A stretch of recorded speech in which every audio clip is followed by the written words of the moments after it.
like say, for example, if you're walking down the road and you see a homeless guy, you either give him money or you're taking a selfie shot while giving him money. It's two different intentions there. Then the person you're helping sees that and they're like, either this person cares about me or I'm just like their product. That is today's guest, Bryan Driscoll, there discussing some of the nuances of one of the 5 rules you'll hear today of the goodness game from his book, The Goodness Game, Make the World Better and Feel Awesome While Doing It. You can learn more at goodnessgame.com. It's the game that's changing lives one act of kindness at a time. And I'm sure in your life you have experienced this, been on the receiving end, a small act of kindness that has perhaps made a big difference in your life. Maybe it was something somebody said at just the right time that stuck with you. Or, of course, a time when you've helped somebody else and how good that made you feel. And if you find yourself feeling a little beat down by recent world events or maybe things going on in your personal life, I can say yes to both of those things. You can welcome the inspiration and positivity that is baked into this episode. Welcome it with open arms. You're going to learn how to play the goodness game by getting an overview of these 5 rules, tips for identifying your helping style, the benefits of doing anonymous random acts of kindness, how Bryan used the internet to help strangers, which demonstrates, this is a crazy story, some practical ways to help others. And he also shares the incredible story of how this all started, involving a random act of kindness he experienced when he was 18 years old that changed his life forever. Lots of great stuff in this episode. I know you're going to love it. So buckle up, strap in. Thanks for being here, and welcome to the Zero to Travel podcast, my friend.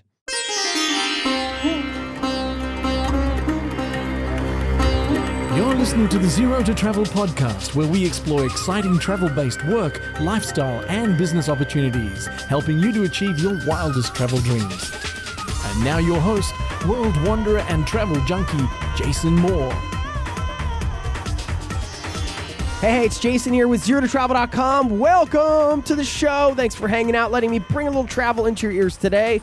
This is the show to help you travel the world on your terms, to fill your life with as much travel as you desire, no matter what your situation or experience. And I think of all of the travel stories we may have, a lot of the travel memories you may carry around with you, certainly some of those that rise to the top may be when somebody helped you out or went out of their way to perhaps give you directions, maybe give you a ride somewhere. You know, all kinds of things happen when you're out on the road. And as a matter of fact, the entire genesis of the goodness game, as you'll hear, started out with a travel story, basically, which you'll hear right at the top of the episode. And that sets the stage for the 5 rules of the goodness game, which is a game you can really play with yourself. And it's a fun way to commit small random acts of kindness that can, of course, have a huge effect.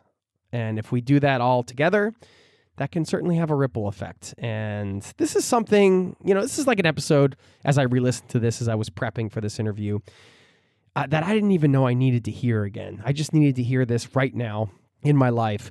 And so I'm taking some of the lessons coming out of this one and running with them. A lot of practical stuff here and also inspiring stuff. I think those two things together is really something I always try to deliver on the podcast.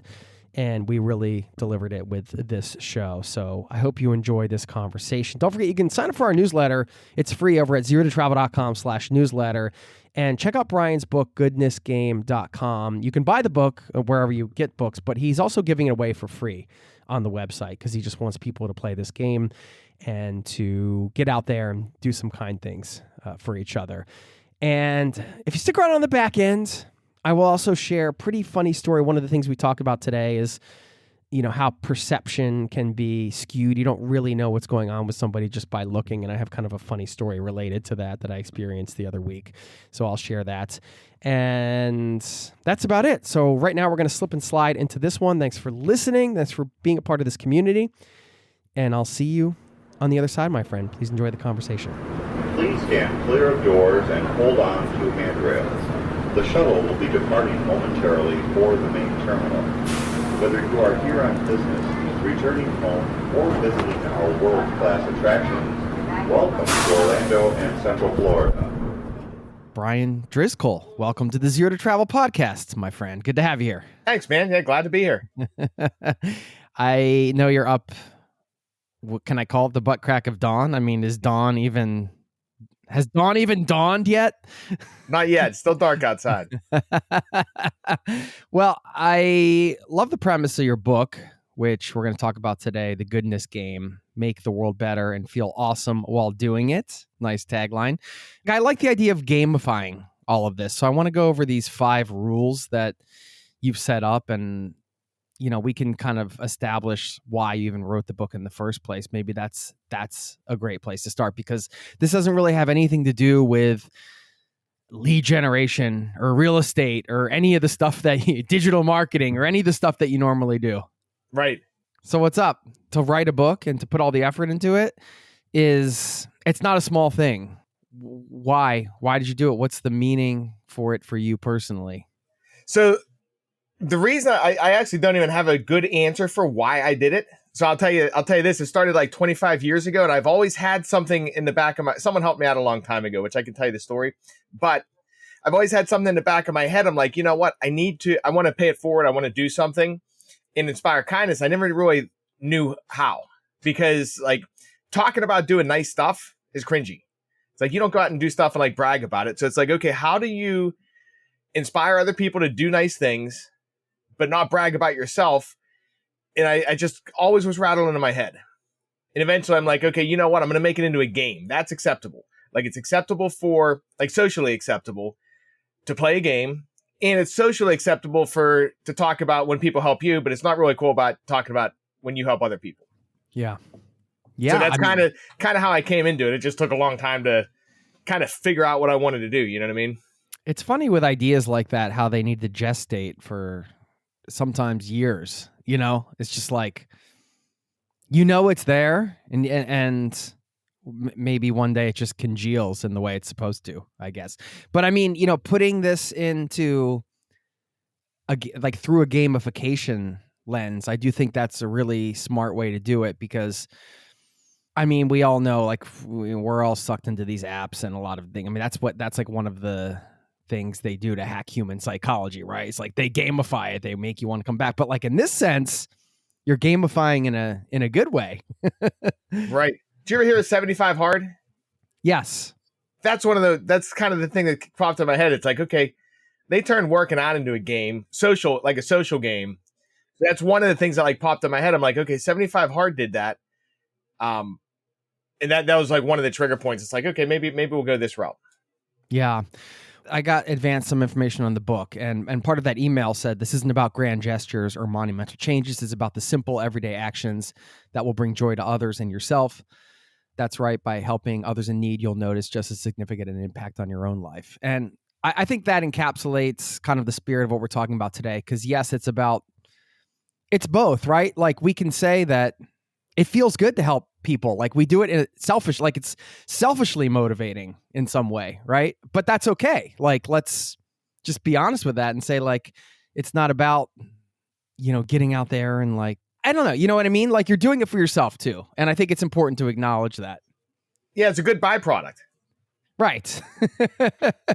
Is this kind of your way of giving back? Is this, you seems like you've been pretty successful in real estate investing. You're running this is a lead generation company. I'm going to pick your brain on some sort of business advice and real estate advice later. It's just part of this because you've been doing it. But was this project like your way of kind of like, instead of, diving in, putting my time into like some specific charity or something, this is going to be like my own sort of project and way to pay it forward?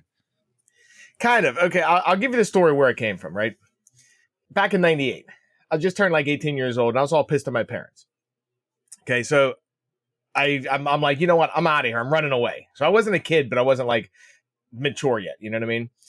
So I go down to Pittsburgh, and I hop on a Greyhound station. I'm like, hey, give me the next bus leaving. It's not like, it doesn't happen like it does in the movies. It wasn't cool. It's more real. Yeah. Right. So it's more real. Like, have you ever ridden a Greyhound bus? Oh, yeah. Yeah, so like you learn like don't sit next to the bathroom. You meet some real characters on there, stuff like that. And I didn't really realize that Greyhound doesn't go direct. It's like you go to all these different spots. So So I'm in Pittsburgh. I said I was good. Next bus leaving was literally going to Orlando. So it's like, that's kind of far. So it took me like 24 hours to get there, right? You picked Orlando because you wanted to go there, or just it was a random, like that's where the next bus was going. So you're like, That's where the next bus was going. It could have been like Cleveland. That would have been easier for your parents. Or something. Yeah, or it could have been California, right? Who knows? Because Right. I was sitting there thinking, and it was a long time ago, but it's like, if I didn't take the next bus leaving, if I sit and putz around, I'm not doing it. Yeah. It was just impulsive. So anyways, so I hop on this bus and I'm going down to Florida, and it's like a 24-hour ride. And on the last stretch, I didn't know where I was going. Like, I didn't know where I was staying, anything like that. And keep in mind, it's before Uber, before cell phones. So I'm talking to a couple there, and they're like, "Hey, where are you staying?" I'm like, "I don't know. I'm going to figure that out when I get there." So they took me back to their house. We were calling through the yellow pages and found a hotel or a motel. It was called Days Inn. So they dropped me off there. I got like $250 in my pocket or something. Hotel was $25 a night. So what I did when I was down there is I tried getting a job. I went to Publix, tried getting a job there. You can't get a job when you don't have an address, I found. It's like, which it's kind of things you don't think about. It's like you're trying to get a job, filling out an application, you don't have a phone number, you don't have an address, you got some issues. So what I did was I couldn't get a job there. I went to a job labor pool. It's like one of the places you go and work for the day, and they just pay you $25. Yeah, I've worked with a lot of them. Yeah. You've worked with them too? Yeah, Labor Ready was the company that we worked with a lot. Yeah. And they're cool. They don't pay a lot of money, and it's a lot of work. Like, I was doing manual labor, just carrying scaffolding all day long. But you get paid at the end of the day, and there's no nothing. You just like show up. You don't need an address or a phone number. Don't need anything. So you meet some other characters there too, So I got a job there, and I was carrying scaffolding. I'm pretty sure it was at the Animal Kingdom. There's like some fake tree they were building in Orlando. So that was cool. But the problem was I was making $25 a day. The hotel was $25 a day. So I started running out of money. So what happened was I'm sitting there thinking, I'm like, okay, the Greyhound station, there was a bunch of people hanging out. They're open 24 hours a day. I think I'm going to go back to the Greyhound station, sleep for the night, because I can't afford the room. You know what I mean? So I'm walking to the Greyhound station, and just walking on the road, and some lady pulls up beside me in a black Geo Tracker. She's like, "Hey, it doesn't look like you belong here. Where are you going?" So I don't know why she pulled up. It's like, thinking back on it, it's totally odd. Like, I was just thinking nothing of it at the time. But what she did was she took me back to her house and gave me a place to stay with her family. Like, her son was in the car. He was an adult. Her son was in the car, and then her husband. They took me back, gave me food, gave me a place to stay, and spotted me a couple $100 to stay in a place to get a job. And long story short, I ended up coming back to Pittsburgh, lost her contact info. I don't know who she is, and I owe her $300. If you're listening right now, get in touch. Well, this is what we talk about with the ripple effect, right? I mean, even though you didn't pay her back because you were 18 and just life got crazy and it was probably hard to track her down later. I mean, this story was the spark for everything you're doing now. So here you are 25 years later talking about this, putting this out there. It's just, that's the ripple effect in effect right there. Right. So, yeah, so to answer your question, that's kind of where it started, because it's almost like I don't like owing people money. I don't like debt, and I feel bad. So that's what triggered it. And then I saw the movie Pay It Forward a couple years later. I'm like, you know what? That makes sense. Right. I think the best way to do this is to just break down the 5 rules. I know we can't like cover the entirety of the book today, but I think you can give us some of the highlights from each of these so people can figure out, okay, like if I'm going to try this gamified approach to kindness, now we're going to come out of this episode with a foundation to do that. Do you want to share some of like the key principles first before you kind of run through the rules, or just kind of lay the mindset foundation for us? Yeah, we can run through the rules, and basically however you really want. There's only 5, and it's pretty simple, right? So we'll start with rule number 1. Rule number 1 is give without remembering. So, like I was talking about, I always find it's like cringy to like brag. And I see a lot of times on social media, things like that, like people are making videos, they're making content about helping the homeless or doing things like that. And it's not really authentic. You ever see Fight Club? Yeah. That's what I was thinking when I wrote this. I'm like, you know what? the goodness game's like Fight Club. You don't talk about it. It's like you do it, you don't talk about it, you don't brag about it. Just something you do out of kindness, like just to keep it pure, right? You're just playing your own game. Exactly. Yeah. So I was sitting there thinking, I'm like, okay, there's different ways to help. You can help anonymously. That's like you do something no one knows. Even the person you help doesn't know, right? The second way you can do things are that you know and the recipient knows what happened, which is fine. We're not going out bragging to people. We're not posting on social media. The only stipulation that you can break that role is if you're involving other people. For example, like there was just a death in my wife's school of one of the parents. So everyone's rounding up currently at the moment, trying to like get other people like, hey, we want to raise money for this family that's taking the kid in. Right. And they're like if you're rallying people for a cause. Right. So that's the stipulation. It's like you can talk about whoever you want if you're trying to rally them for the cause and like trying to get people involved in the game. But otherwise, we're not talking about it just to be like, hey, look at me. Look how cool I am. Yeah. Right. There is the purity aspect of not just what you're describing, but I think that there's a lot of value in keeping things to yourself, I think. And perhaps society as a whole nowadays could do a better job of maybe doing a bit more of that. I don't know. Yeah.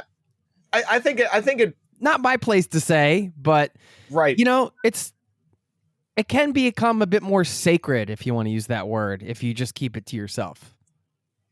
Yeah, it's a different animal. It's like two different ways. It's a different. It just plays out differently. I think I don't know how to explain it. Yeah, like you keep it to yourself. You know you did something good. You're doing it for the right reasons. You're not doing it. It's like I could help someone out. Like say for example, if you're walking down the road and you see a homeless guy, you either give him money or you're taking a selfie shot while giving him money. It's two different intentions there. And then the person you're helping sees that and they're like either this person cares about me or I'm just like their product. Yeah. Right. Yeah. You know. Yeah. Yeah. So, the sort of the signaling aspect of it, like you have to have the pure intention. Right. I mean, you know, and it's interesting because the end result is the same, right? Like the person gets $10 or whatever. Like if you're just looking at it practically, a person needed money for food, they got money.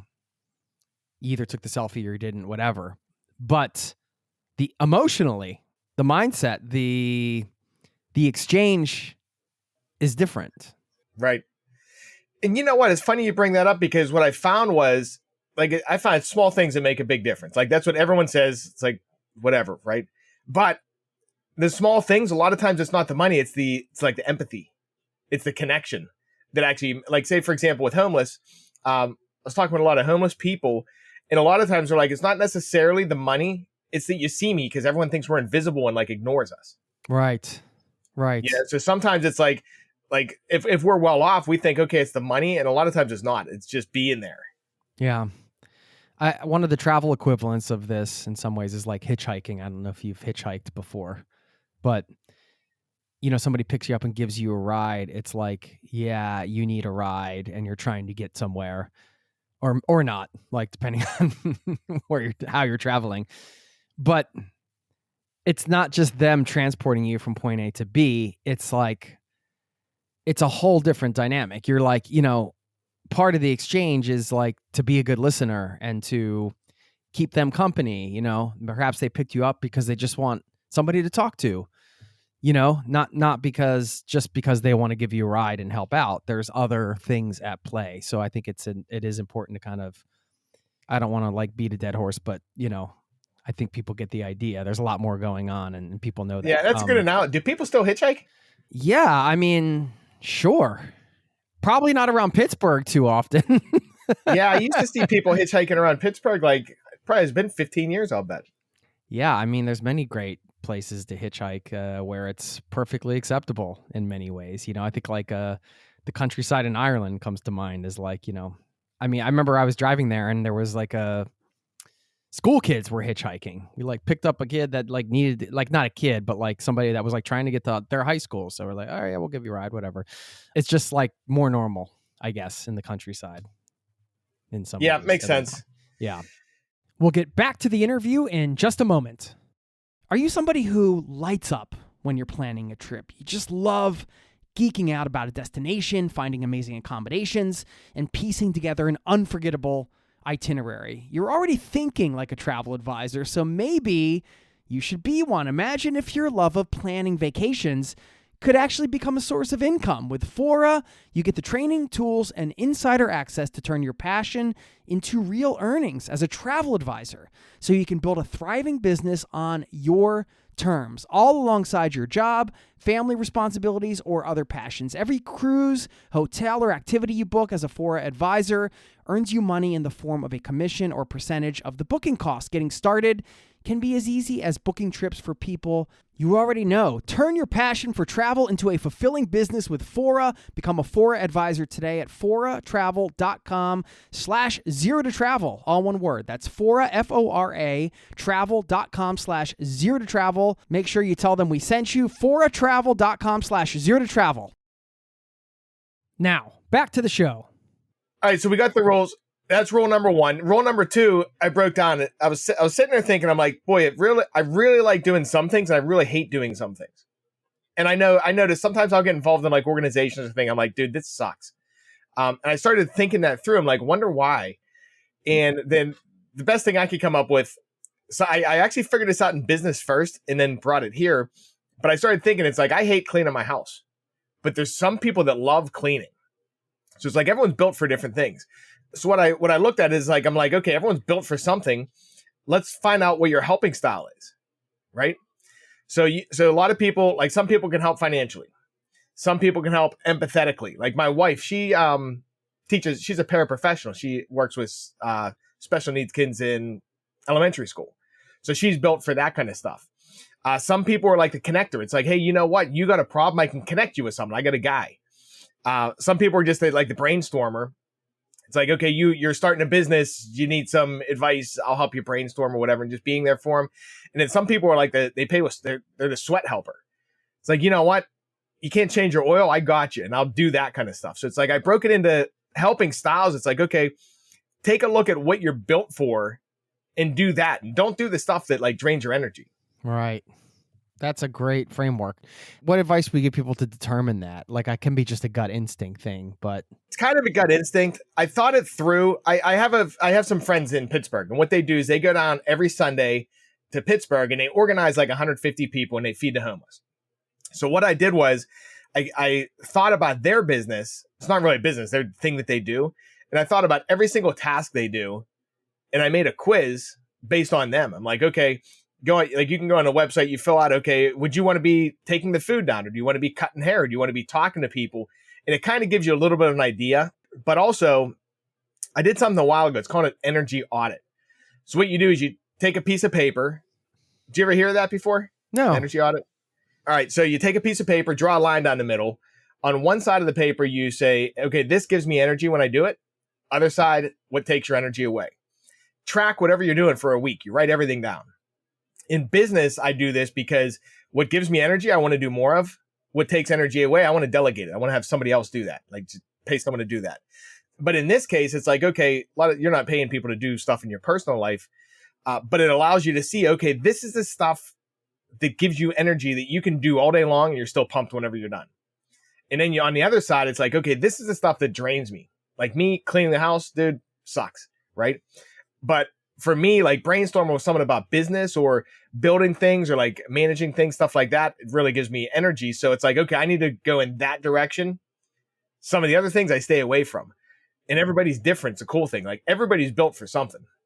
So I put the energy audit on the website too. But between those two things, you should get a good indication, and you kind of get a gut feeling anyways. You're like, hey, I did that and that sucked. Don't do it again. You know what I mean? Like, and know when to leave.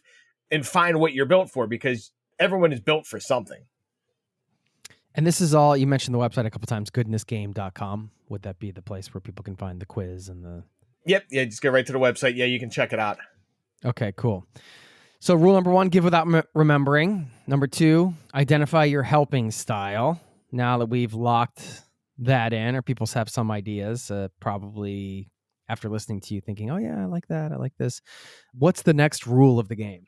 Rule number three, not everybody's your assignment. So I was thinking about this. Same with your helping style. like if cleaning someone's house was a helping style for or something you could do, that wouldn't be my assignment, right?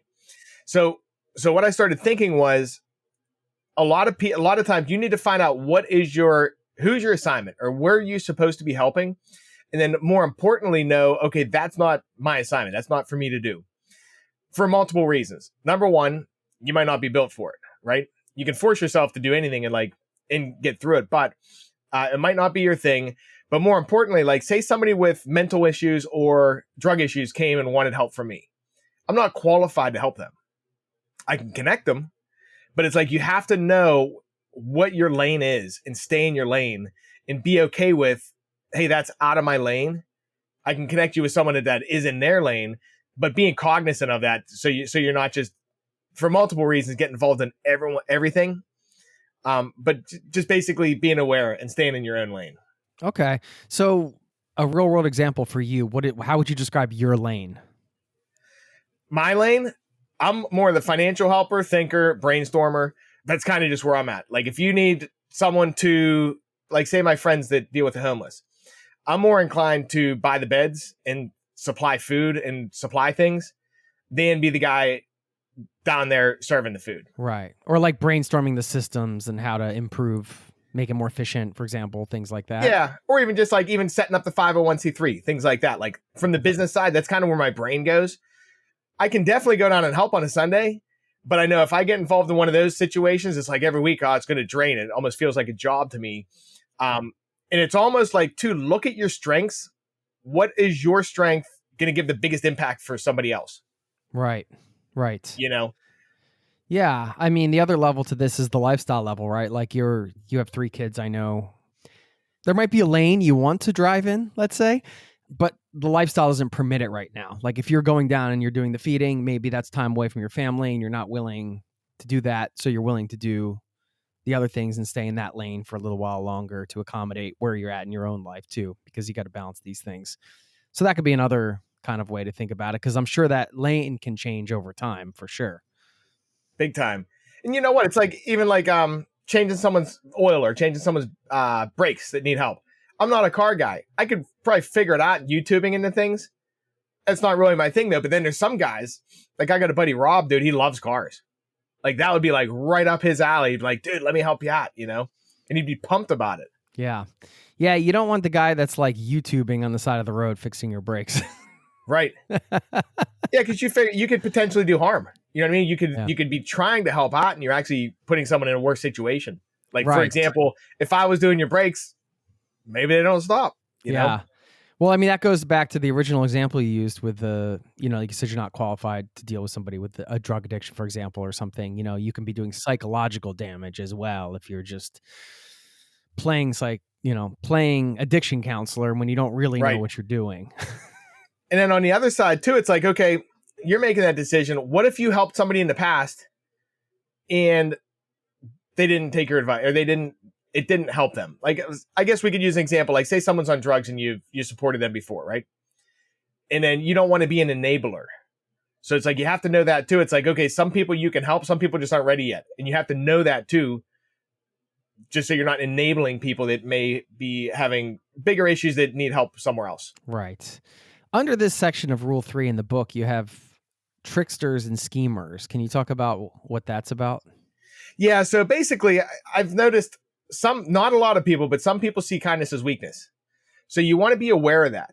You want to be aware. It's like, okay, they see a hand. Are you finding someone that's like, hey, you know what? This guy's a sucker. I'm just going to keep going back because whatever. You know what I mean? So you want to be cognizant of that too, of people that are just have ill intent. All right. Should we move to rule number 4? Yeah. So rule number 4, create a budget. We don't want to burn out. And I found out burning out is a serious thing when people try to help. They get involved with charities or they just burn out, and there are a couple different ways to budget. So we'll talk about money first. So back in the day, I used to try to help people, and I didn't have any money, but something would pop up and I would help out. And at the end of the month, I'm screwed. I'm like, I gave away my cash. So I started thinking, it's like, let's be intentional about this. Let's budget our money or time or energy, right? So like with money, if you've fallen, you want to be a money helper, financial helper, what I recommend is just pull aside a certain percentage of your income and put it in a separate account. So I put my money in, I just call it a give account. It's like, okay, I pull that percent over, I put it in that account. When something pops up, that's what that money is for. I don't have to think about spending it anymore because it's already allocated for that. And it's easy. You don't have to feel bad. You don't have to worry about putting yourself in arrears, things like that. Same thing with time. It's like time might be more important than money, actually, because with time, you have to budget that also. It's really easy to get caught up in the hype of doing good things. And then all of a sudden you find out it's like, I got no time. I'm freaking beat. So I recommend like, look at your week. Like if you're going to do something, are you pulling it 30 minutes a day from watching Netflix? Or are you taking like 2.5 hours on Saturday to help feed the homeless or do Meals on Wheels? Think about the time ahead of time, budget the time, and then set your boundaries too. It's like, okay, I have 1 hour this week to help out on Saturday. If I'm in an organization, they're like, because some organizations, once you raise your hand to want to help, then you start getting extra tasks and they try to rope you in. So it's like, you have to be okay being like, you know what? No, I have an hour this week. Like I can't do it. I have an hour next week. We can do that, but I can't do 3 hours this week or whatever your budget is. And same with your energy. You want to budget that the same way and think ahead of time. It's like, okay, here's what I can do and budget that so you don't risk burning out and just getting caught up in the heat of the moment. Right. Okay. Yeah, that makes sense. And the follow-up, I guess, to that was the example you used of like letting an organization know that's, I mean, if you know the budgets, then you're able to create your boundaries in a healthy way. Right. And the problem is, if you're a nice person, like most people are, when someone asks you to do something, you're going to say yes, unless you thought about it ahead of time. So it's like, unless you budgeted, I have this problem. Like I'm down somewhere like, hey, do you mind doing this? It's like, yeah, sure. No problem. Before you know it, you got like 20 hours a week going on and you're stressed out.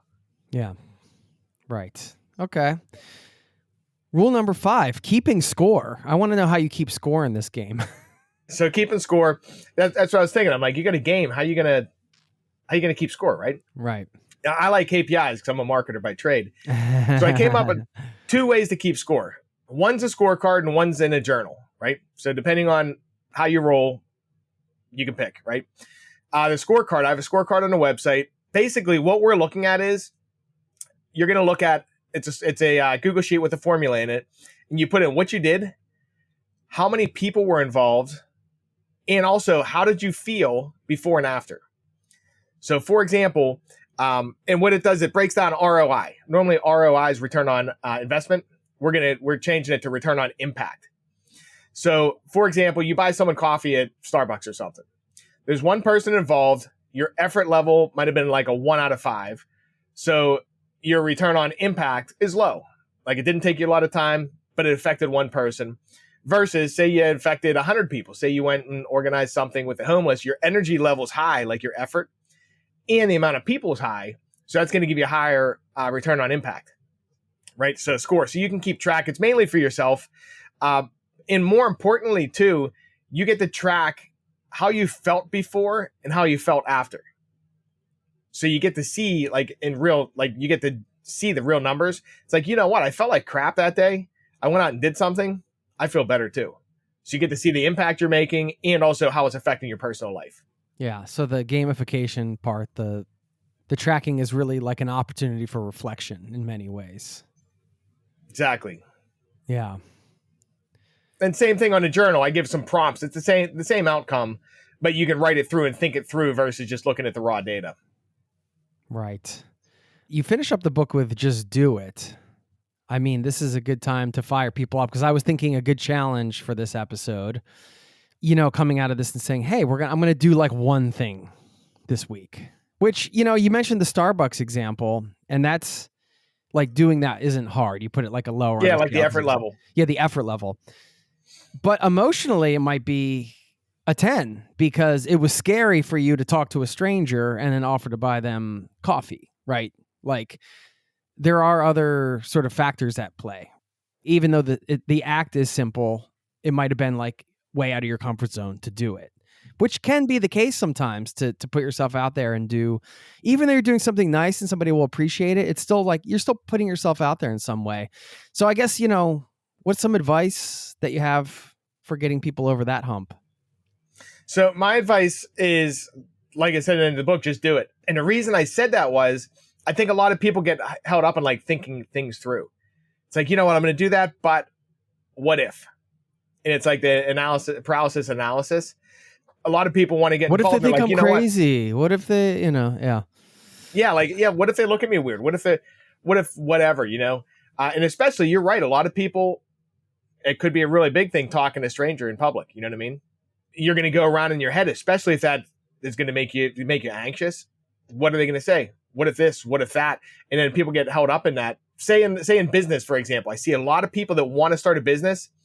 They're like, you know what? I'm going to start a business, but I got to get my logo made, and I got to get my website made, and I got to get my LLC set up. It's like, dude, start the business and then figure that stuff out. It's like, just do it. Take the first step, because if you don't take the first step, you're just going to keep going around and around in a circle and you get nowhere. Versus if you just do something, even if you fail, you took the first step. And what I found is when you take that first step, you take the second one, and you're going to find out and you're going to pivot and adapt. So playing the game, it's like, okay, go try something. If you feel real anxious talking to people in Starbucks, maybe that's not your thing. But now you know that's not your thing, and then try something different, and it'll put you in a direction. Yeah. Do you think it's a good call to action coming out of this one, just to try to do something this week? 100%. Yep. Yeah, anything. Just anything small. And the thing is, it is small stuff. Like, think about if you're in traffic. You know how, like, there's always that guy that wants to get in up front? It's like, what if you just let him in? Like, you think about, like, I know if I'm in traffic and I'm trying to get over and I'm towards the front of the line, my anxiety level goes up. It's like, if you let me in, it's like a super small thing, but my anxiety just dropped. Yeah. It's so funny. I was trying to get in the other day. I was just thinking about this, and this lady, she did not want to let me in.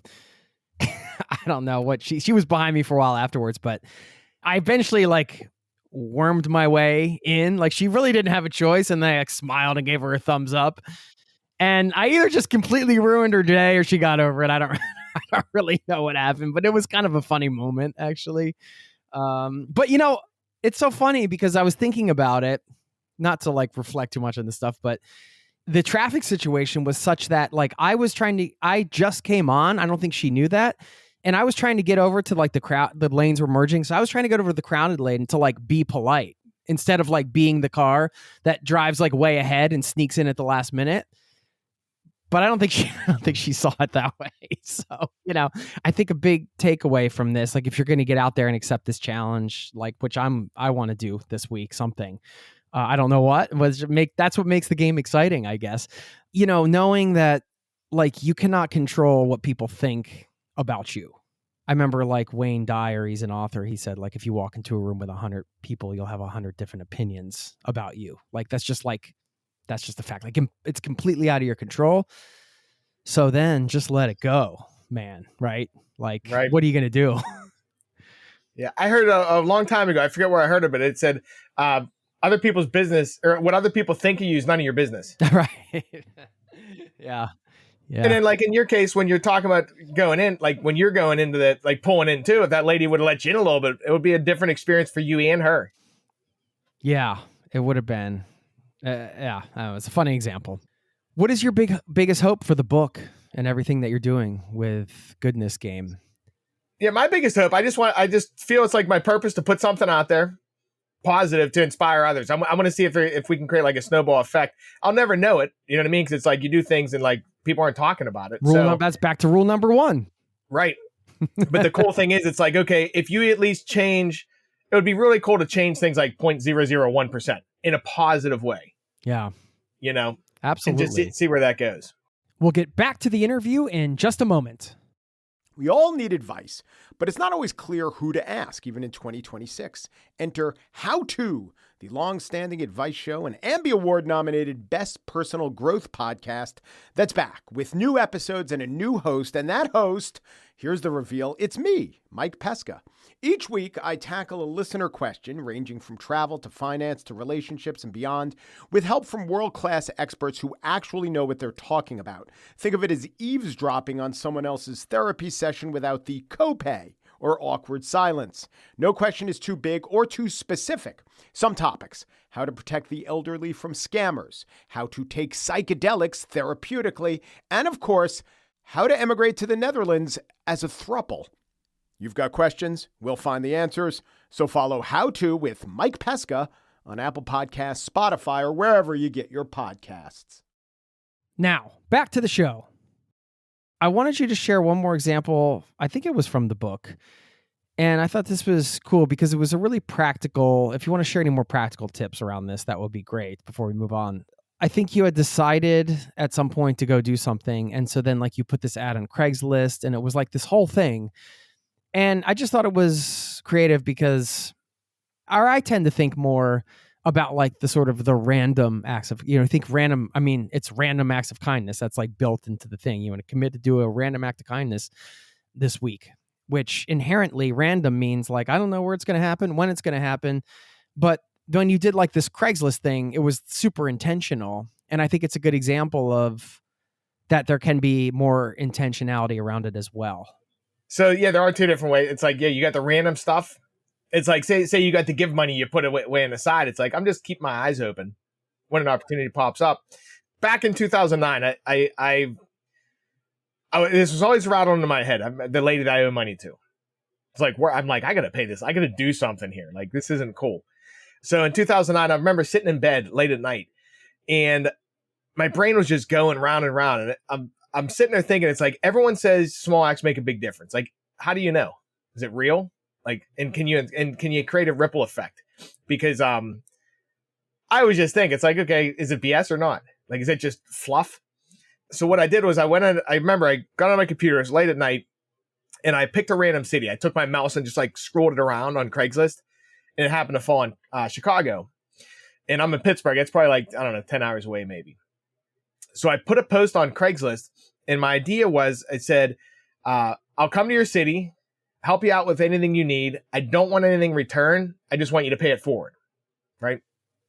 And I'm curious. I'm okay. Which creates immediate skepticism for anybody reading it. People are going to think you're crazy, which maybe you are. I don't know. I was curious to see what kind of results what kind of replies I'd get. So, and I didn't know what I was going to do yet. I just posted up there just curious. Right. So I started getting people responding back and they're oh yeah, hey, this is great. Or, hey, you're a weirdo. Different things like that. And then I had 5 people hit me up that truly needed real stuff. They were real people. Right. And one guy, his name was Mike. He needed a ride to pick up a truck. He just bought a truck, didn't have a ride. It was 40 minutes away. One girl needed help taking down a swing set that she got for free on Craigslist. For a kid, she just wasn't able to take it down with a ratchet set and everything. One guy, Angel, he needed a car battery. So he's the only one that needed something that involved money. There was a guy that was working in a homeless shelter. He's hey, if you got clothes and stuff, bring it up. And then there was a guy that he was actually helping someone else. He was demoing a bathroom for someone. He's hey, if you want, you can stop by and help carry some of the debris. So I saw that. I'm okay, cool. I'm going to drive up. And I left on a Friday, came home on a Sunday. I drove up there and hey, I'm just going to go help these people out and see what happens. Right. So I took a camcorder, one of those old school ones you open like that with me. And I didn't know what I was doing really. I took I don't know, small amounts of video and just to document it. Went up, came home. I remember feeling on the way home, I was sitting on the highway. I'm dude, this is what I was built for. It felt really good. Which was... You did all the things for those people, that group of people? Yeah. Yeah, so I went up. Yeah, I drove Mike. Battery, carried the bathroom stuff. Yeah. Yeah, carried the bathroom. We were filling up the big plastic garbage cans full. It was weird too because it wasn't it was an old school house that had plaster, but they had all these wood slats across it too. In Pittsburgh, we just have studs and you put drywall on it. This one had all kind of weird stuff going on. But yeah, I went up and did this stuff in I don't know, 36-hour period or something. Just went and banged it out, scheduled it, and did it and came back home, right? When I got home, I created a small Windows Movie Maker. I compiled everything together, put it through Windows Movie Maker and slapped it on YouTube. And it was kind of cool because people were hey, you know what? That inspired me to do X or whatever, And I'm okay, that right there proved to me that small acts can have like a trickle effect. But then I was looking through the comments and someone wrote me from the media. And they're like, hey, you know what? This is really cool. Can we do a story on you on what you did? And I'm like, well, we can do one, but I don't want, it has to be anonymous. Like, I don't want, it's not about me. We can do something. And the whole premise is I want it to be that anybody can see that they can do these things. It's really small. So a couple of the people from media hit me up like, no, we can't do that. Our editor needs a face. And then one girl, her name was Gabrielle. She was from the Windy Citizen. She's like, let me talk to my editor. I'll see. And she's like, hey, if we can confirm with the people that you said you did this stuff with that it truly happened, like you're telling the truth, we can do it and keep it anonymous. So I'm like, okay, that's cool. That's what proved it to me. Cause it's like, okay, one weekend, it made like worldwide press. It was like front pages, even in Pittsburgh on a newspaper. So, and it was anonymous. So I'm like, okay, you can do one thing. It's real. You can do a thing and have a ripple effect to inspire other people to do stuff too. It's ripple effect, and small things do really make a difference, you know? So in my head, it's like, okay, now I proved the model. Right. I love that. That's a great story. I mean, well, that goes back to rule number 1, because just to play devil's advocate, isn't that also a good example of putting something out? Like you mentioned, oh, we'll keep it to yourself, but also putting it out there and then getting media coverage and all that was able to inspire other people to do things. So that's a little tricky. Real tricky. Yeah, because it's like, because I don't feel comfortable. Like I like even talking about that. I never really talked about it until I wrote the book, because I found out it's like when I wrote the book, it's like, okay, you got to put a face on things now because people don't believe you. Or it's like, so it's like when they did that, it is tricky because it's like, okay, it made a ripple effect and then it fizzled out really quick because there's nobody to talk about it. It was pretty cool just doing it anonymously too. Cause I'm just sitting there thinking, I'm like, this is sweet because nobody knows who did it. So it's not like, you know what, he can do that because he was I forget how, I was probably like 29. Like he was a 29-year-old kid or a young adult. You know what I mean? Like it takes away, in my head, it took away the thing that's like everyone can say why they can't do it because there's not somebody to compare yourself to. Yeah. We talked about there can be like this sacredness to keeping to yourself or being anonymous and all of that. But I mean, I really think it comes down to the intention. Like if your intention of sharing it on social media or wherever is to create the ripple effect or amplify it in some way because you think it's going to maybe inspire other people to do it, to me, that's a good grounds for breaking rule number 1, right? If you're doing it to like signal that you're a kind person or whatever, and like an ego thing, maybe not so much, again, this is just my opinion, obviously, like we're not in charge of morality here across the universe. It's just like my thoughts on it. But I think if you're going to break that down to the rule number 1, to me, it comes down to the intention, right? 100%. It's a good thing you bring up there too. So I have a buddy I'm friends with. His name's Greg, right? And at Christmas time, he posted a picture of a love seat and he had all these receipts. They were like 2-3 feet long. And he made a post saying, hey, you know what? I do this every year, but I wanted to share it with you guys in case you wanted to do this in the city. He went to Burlington Coat Factory and asked for everybody, he went and talked to the manager and asked for whoever had layaway that had over like $250 out on it or something. And what he did was he went and paid them all off right before Christmas because he figured, okay, if people have stuff on layaway, most likely it's for kids in Christmas or things like that, and paid them off. And the intent of his post was not to say, hey, look at me, look how cool I am. It's like, hey, this is a thing you can do. Right. Yeah, it's like you can do this in your city. Go find a place because there's people anyone who's putting things on layaway before Christmas obviously is struggling. So it's like, you go pay it off. They don't know who you are. He's like, it was cool too because I know they just got a text message saying their stuff was paid off. They don't know who did it. Yeah, but he posted it on Facebook and I saw it. And I'm like, you know what? This is a perfect example of an acceptable way, in my opinion, to share stuff. Cause it's like, hey, he's trying to show other people and get them involved in like just being nice. Yeah. And I mean, the way you're sharing, right? Like, I mean, it's just pure intention. Like you said, you can't write a book.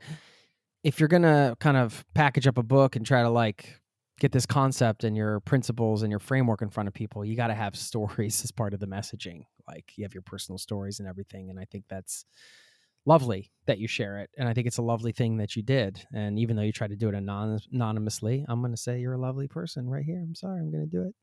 There we go.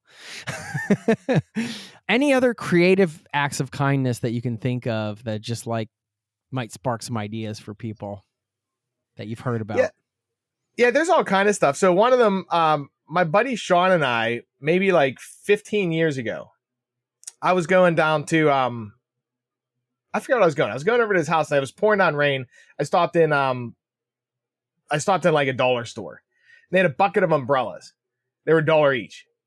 So I'm like, it's pouring down rain. I'm like, I got an idea. We went around and just drove around and handed out umbrellas downtown Pittsburgh to people that were getting drenched on. Nice. So it's like, picture yourself, you're like getting drenched on, some random dude comes up, hands you an umbrella and takes off. Yeah. So like you can do some fun stuff, you know what I mean? It's like, it doesn't have to be big things there. Yeah. I'm like a scratch your own itch type of entrepreneur. Like the problems that I have, I try to just solve for myself and then assume that other people have the same problems too, in a way. And, you know, you could apply that to this as well. Like if you're like, oh, I forgot my umbrella, it's raining out, I'm getting soaked. Chances are there's like other people out there getting soaked. And so that can be like a way in to an idea of, you know, helping out people in some way. If you're going through it, chances are there's other people going through a similar thing. Shonda Rhimes was doing a TED Talk a while ago. And she was talking about what to say when your kids ask you for stuff. She's like, I always say yes. If I'm working, my kids ask me, I say yes, which I do that in my life. I try to do that. But I think about that also whenever an opportunity pops up, like everyone listening too. It's like when something pops up, just say yes. It's like, even if it's uncomfortable, it's like, just keep your eyes, like once you start looking for things and once you open your eyes and like are aware, you'll see things pop up. You know, it's like, or if you get a crazy idea, it's like, hey, you know what? I want to go, I went to a pizza shop a couple weeks ago. I had like an $80 order or something. It wasn't small. I go in there like, hey, the guy before you paid for it. Yeah. That's like, well, that's cool. It's like even stuff like that. It's like you can do like when that stuff happens to you, it's so you're like, oh, humans are dope. You know, it's just, yeah, to be able to give that gift to other people. I mean, I know there's so many creative people doing so many nice things in this listening audience. And I know just from emails I've gotten, and, you know, we had one listener we've been communicating with recently, like she collected a bunch of Legos because, you know, Legos, they end up after kids grow up or whatever, there's like, I mean, you can reuse Legos forever. And she was going to Nepal and she connected with somebody through the podcast and ended up bringing like, I forget, like 40 pounds of Legos or something ridiculous to this school. These kids had never seen Legos before. And, you know, it's a great educational tool, like for building and, you know, using your hands and things like that in many ways. So to be able to take something, upcycle it, would that be the term? And, you know, bring it somewhere where people can get use out of it. You know, I think that was another like creative sort of example of like, oh, I can just like, you know, some of the best ideas, and I'm sure you can attest to this from your business experience, come from, you know, almost two seemingly different worlds, right? It's like your passion for like reusing a consumer product or something, combining that with like your travels and just like kind of marrying those two worlds and seeing, oh yeah, like actually if I put these things together, this can be like a cool thing I can do for people. Maybe another approach. 100%. Yeah. What are some of the life-changing books that you've read? I mean, you just wrote a book. I imagine you enjoy reading. You enjoy books if you wrote one yourself. Any life-changing book recommendations or just influential books that you've read that you want to recommend here? Yeah, so I do like reading a lot. I almost always read business books. Like it's always like self-improvement books. So the two at the top I would recommend. Well, obviously I read the Bible, so that's not a business one. That's just in general. But Think and Grow Rich was one of my top ones, and The Richest Man in Babylon. The Richest Man in Babylon is what turned me into a business owner and figured out how to quit losing money.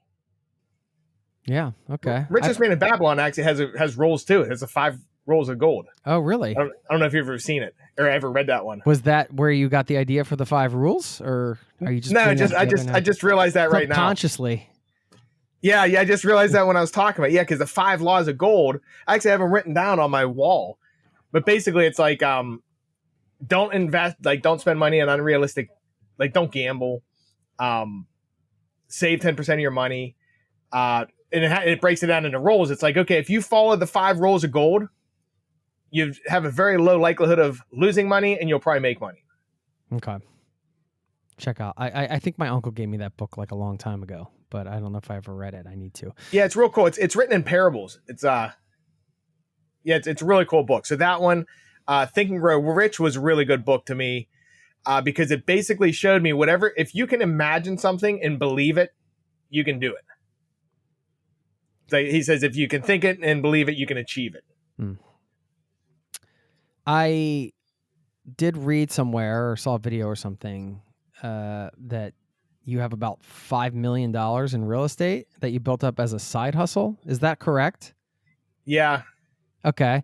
I'm just wondering, well, twofold question. We can talk about, real estate's pretty specific to the time in the market, and I like to keep things useful here at all times, whether people are listening like 3 years from now or whatever. So maybe some general advice on real estate investing. And then I want to ask you about the side hustle part of it. What have you learned over the years building up the real estate portfolio that are perhaps some overarching principles that seem fairly timeless to you that you can share with the people here? Yeah. So what I've realized was I do it on the side. So I'm not an active real estate's not my income. That's what I mean when I say it on the side. Is your income motivated leads the business? The real estate income's business? Motivated Leads, the marketing company. Yeah, okay. So what I did was I found junky properties in my neighborhood, like a property that was hammered. So my first property I got, like I went in, you turned on the bathtub and it leaked in the basement, like it just rained. That those are like scary properties. Like what? Scary that nobody wants to deal with. You know, you're just like, I don't know how to solve all these problems. Exactly. So what I did was I found properties like that. So my first one I found like that. It was fairly cheap. It was like 3 blocks from my house. It was close too, which was weird because I live in a fairly nice neighborhood. But it was like totally hammered. And what I did was I found that initially I didn't realize I could do this until after I fixed it, but I found I fixed it and I turned it into a rental property, right? I'm like, okay, cool. Now I got somebody. Are you handy like that? I'm not. No. I paid people to do it. I have connections. Like I knew a plumber, things like that. I've remodeled my first house myself. I don't like doing it. No. It's another lane thing. It is. Yeah. I learned how to lay tile out of a Home Depot book. Like I bought a book, how to lay ceramic tile in my kitchen. You know, so I can do it. I know it takes me about 3 times as long to do it as somebody that likes doing it.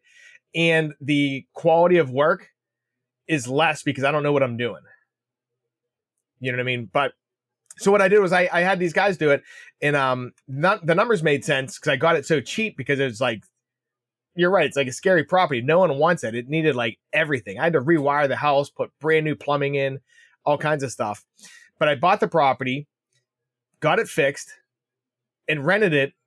And I'm like, okay, how am I going to do this again? And at that point, I realized if you get properties cheap enough and you do the work in them, the house is worth more than the money you have into it. The bank will give you a mortgage on it and you can do it again. Leverage. Exactly. So say I got the property, say it's worth $100,000 fixed up for an even number. If you get it for 30 and you put 30 into it, you only have 60,000 cash out of your pocket. The property's worth 100. The bank will lend you up to 80K if you wanted it. What I started doing is I wouldn't take profit out, but I would just take my initial investment out. So in this scenario, I'd take $60,000 back out. Now I got the house for free. Tenants are paying my mortgage. I'm getting a write-off. And then I can take that initial money and do it again. So I'm like, I just figured out how to get houses for free. You know what I mean? It's a lot of work. Like, it's not like all sexy like the gurus say. You know what I mean? It's like stressful and everything. But in a sense, you're creating a business and just keep recycling the same money. You don't need to just keep coming up with hundreds of thousands of dollars. Yeah. Did the side hustle part of it take like a toll on your mental health? Because that's always the trick of, building something on the side. It can be challenging for sure. Yeah. So it was actually opposite for me. So like in my brain, I realized a long time ago. So I'm in Pittsburgh. So it gets dark early in the winters. I probably does that everywhere. But we don't have a lot of sun. And I noticed. Tell me about it, Brian. I mean, Right. I can feel you, bro. Yeah, it's like, and so what I started looking at is like, I noticed like if I hit, say my first property or any goal I hit in business, I would notice it's like, okay, I'm a high driving person. I'm fast and I like hit goals. When I hit the goal, I wouldn't really celebrate and I'd almost feel like I'm in like a depression after or something. And I started thinking in my head, I called it, I'm like, I got goal driven depression, which isn't a thing. I just made it up. But it's like whenever I hit a goal, if I don't have something going on afterwards, I'm down. Like I'm a task oriented person that likes to crush things. You know what I mean? So real estate was my Band-Aid. I'm like, you know what? I'm just going to buy real estate and just always have a project going. So I never don't have a goal. So that's kind of like, it's initially I started buying real estate for my mental being because I wanted to just constantly keep doing something. Right. That's which probably is not healthy. I don't know. I don't know. That's only for you to answer. Right. I'm wondering about your mistakes, your failures. Like what's one that you learned the most from, and what did you learn? And I'm going to use air quotes there for mistakes or failures, because I do think there are, I don't want to like say, oh, there's a sunny side to whatever. Like it can be hard, but you know, some of the lessons that you take with you are valuable and it's hard to predict, but it's just like the random act of kindness thing. Like you can't predict the ripple effect. It's hard to say how much those hard lessons you learn impact you and help you later on down the road. And, you know, attach like like that $60,000 mistake saved me, $500,000 because, I mean, if you're going to do a monetary example, but yeah. So just curious. Yeah. I've been punched. I have a lot of those experiences. Like I've been punched in the face a ton. Just like everybody, and so I would say one of the mistakes, say for a business side, I got involved in real estate back in, it's like 2005, I think 2005, 2006. And my buddy got me involved in it. And we were doing with pre-construction real estate in Florida. So we were doing the marketing and then selling real estate. And that's right before the crash in 2008. I leveraged my first house. I took a mortgage on it to start this business with him and completely lost everything. Turns out the guy we hooked up with was a broker down in Florida. He was a literal scammer. And it's kind of like a Ponzi scheme thing he was doing. But I lost and I pulled money out and I didn't have money then. So I lost everything. But I did learn from it too. It's like, okay, that stung. Don't do that again. But more importantly, I learned be careful like who you go into business with. Like be careful who you surround yourself with and do your due diligence. You know what I mean? I also learned don't drink. Like I used to get in a lot of trouble drinking. Like that was a big lesson for me. It's like, don't drink alcohol anymore. It's no good for you. Yeah, a lot of business. I've failed a lot though. It's like, I always look at it too. It's like, okay, when it happens, it sucks. But like, if you look back a year later, you learn something from it to not do again or try to avoid it. Yeah. To me, like looking at it that way is essential. Like I have to look at it that way. Otherwise, like the alternative is just beating myself up. And that doesn't really help me out too much. I read somewhere that you try to stay sort of offline or off social media and things like that. I don't know if that's the case or, balancing sort of that market. You said you're a marketer, right? Like you're part of that. You think, people think online marketing, digital marketing. I'm just wondering how you reconcile those two things together for yourself. Sure. So I notice, and I think it's any business owner too. It's not just necessarily me being in a marketing space. So I balance first. I wake up early. Like, as you know, I'm up early for this, but I wake up early and I work because I have a family. So I'm like, okay, I'm going to start waking up before they wake up and I work all day. And I found before that, say I'm done working at 5:00. If I have my phone in my pocket and I have Slack and Facebook and TikTok and everything on there, people are writing me and I'm getting distracted all night. So I'm not even being present at nighttime. So it's like, I'm trying to be with my family and trying to get balance, but I'm constantly like tied down still. So initially I got the idea. I'm like, you know what? I'm getting a dumb phone, like just an old flip phone. So I went to the store, got one of them, and I was going to have my iPhone was for work and the flip phone was for when I went out. This is something I'm thinking about doing. So I'm very curious. How did that turn out? It was cool, except for you can't do it in 2025 because like, what if you need an Uber? Or like I was even trying to pay for I was driving, you couldn't pay for your parking meter because you need to be able to scan a QR code. So there were different things I noticed on the flip phone. I'm like, this is really awesome because it's like I remember I went to a party. It was at my neighbor's house. They were in a swimming pool party. Everyone's on their phone, and I'm just sitting there looking around. Like it was cool because I could be present. But the functional things, like you couldn't travel. Like you just can't do it in today's world. I pivoted though. What I did was I got a second iPhone, and I just stripped it of everything. So it's like I call it my work iPhone and then my personal iPhone. My work one has Slack and has all the different things on it. And when I leave the desk at 5:00, I just leave it there. So my personal iPhone doesn't have email, doesn't have Slack or anything. So I can still function. If I want to take pictures or do anything like that or call an Uber, I can still do it, but it doesn't have anything on there. So I don't have I don't need to have the discipline to not to use it. It's just not available. Do you just forward the calls to it, or does not even have that? It's just 2 phone numbers. So 2 phone numbers. So my work number, I don't even know the phone number of it. Like I don't use it for calls or anything. It's just mainly to have all the apps. Like if I'm traveling, for example, I'll take it with me if I need to talk to the team. Or if I go places during the day, like say yesterday my kid was sick, I had to go to the doctor's office, but it was during business hours. I'll take that phone because my team's always writing through Slack. Right. So your phone that's on your desk or whatever, that's almost like you can imagine it like a modern day landline in some ways. Like it sort of lives there. It has all of the work essentials. Obviously, it does more than a landline. I miss a good landline sometimes. I know, I'm old school. Just like pick it up, the weight of it in your hand, you know. No, but that's interesting. I'm always kind of fascinated by how people manage that because I'm really not looking forward to my kids becoming the age where they get into all that. Well, it's a whole different world now too. Yeah. Like we didn't have that when we were growing up. No.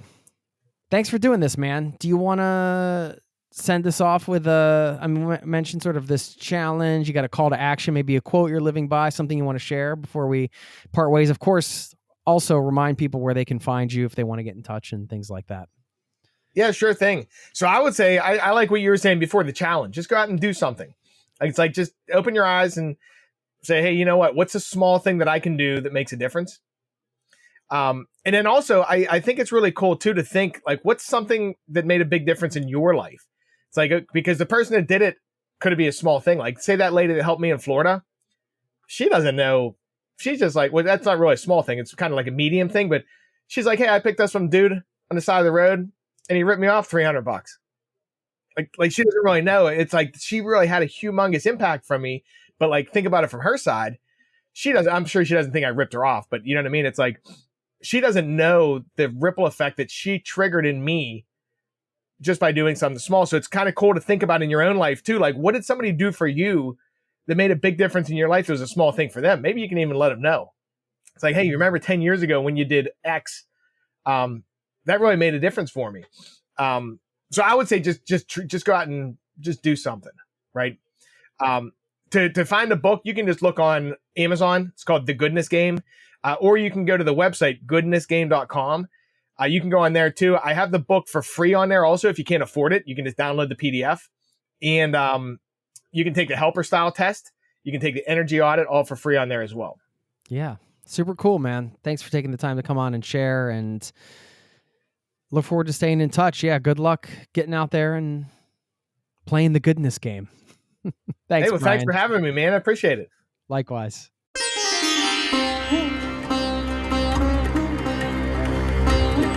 There you have it. Thank you to Bryan. And of course, if you want to pick up the book, goodnessgame.com, you can get it for free there. You can buy the book on Amazon.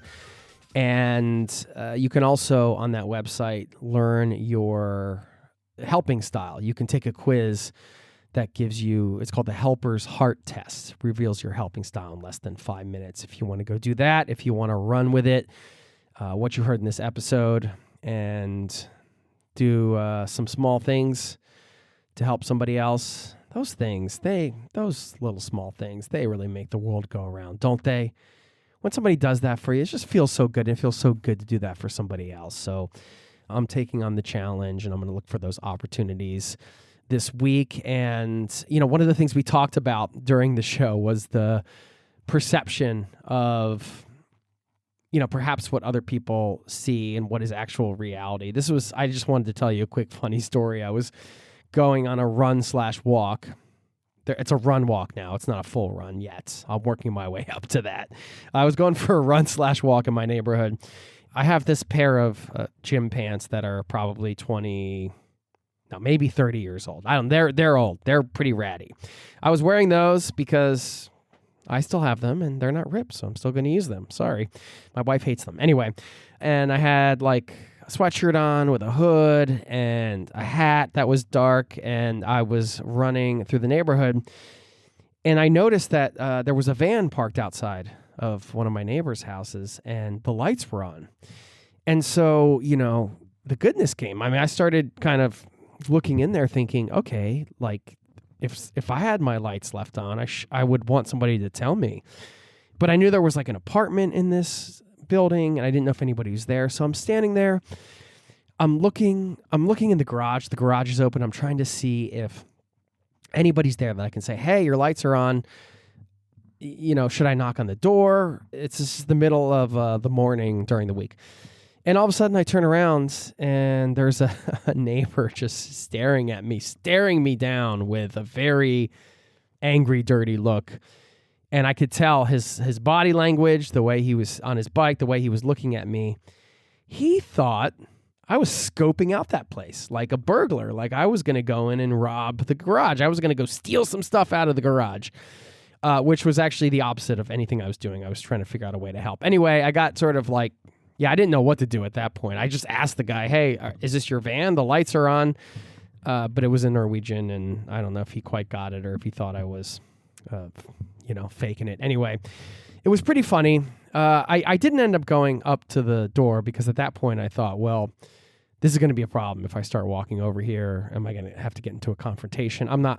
Whatever. I'm sure the guy knows his lights are on. Maybe he didn't. Maybe I didn't play the goodness game well enough and I should have told him. Anyway, long story short, I got back and it made me think, wow, you just really never know. What you see is not always what is. And of course, I could be wrong. Maybe he didn't think that, but I could just tell you what I think that he thought based on his...